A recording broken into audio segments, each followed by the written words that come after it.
The Strelzig and Wetzel families lived in East Germany, or East Berlin, and wanted to cross over to West Berlin because they were sick of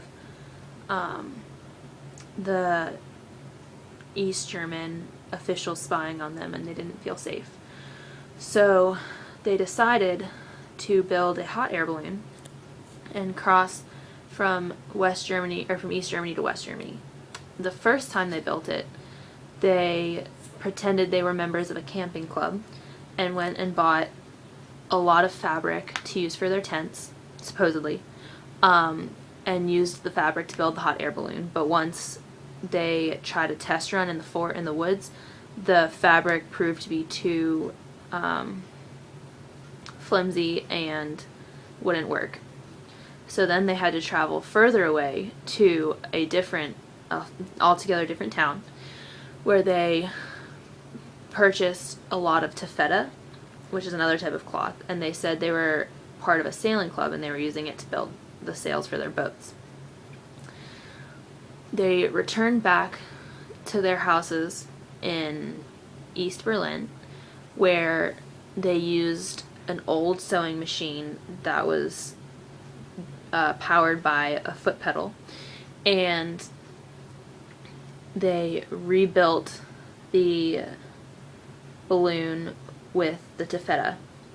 Unfortunately, when they went to use this one, it was too small and it crashed before they managed to make it to East Germany. And so they had to abandon this hot air balloon in the middle of the woods and return back home and hope they weren't caught. Well, they weren't, but the border patrol found the balloon in the woods one day, and they found the balloon in the woods, and there were things in there that implicated the families. So at this point, although the Wetzel family had decided they didn't want to be a part of this mission anymore, they had to, because otherwise they would go to jail. So because the police were onto them, they had to travel to many different cities all throughout East Germany and purchase little pieces of fabric and then sew all of that together. And they created a huge air balloon. And at one night they had perfect weather and they decided to use it, and they went and everyone got in the air balloon, but they didn't cut the ropes tying it to the ground at the same time, so the balloon part caught fire. And they managed to put out the fire, but there was a hole in the balloon, and so they had to use all of their gas to get really, really high and try to make it, and then they ran out of gas, so their balloon started dropping.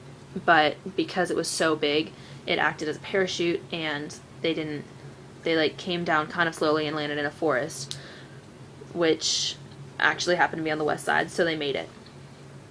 So at this point, they settled in, they started their lives. Apparently the families didn't contact each other much after that. But then one of the two families had a friend in East Germany who was imprisoned, even though he had no knowledge of their plans by the East German police.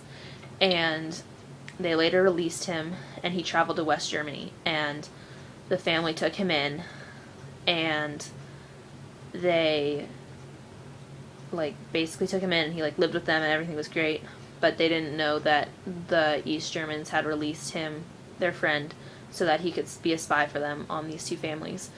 So ironically, even though they escaped because they didn't like being spied on, in reality they were not spied on until after the fact, when they thought they were safe.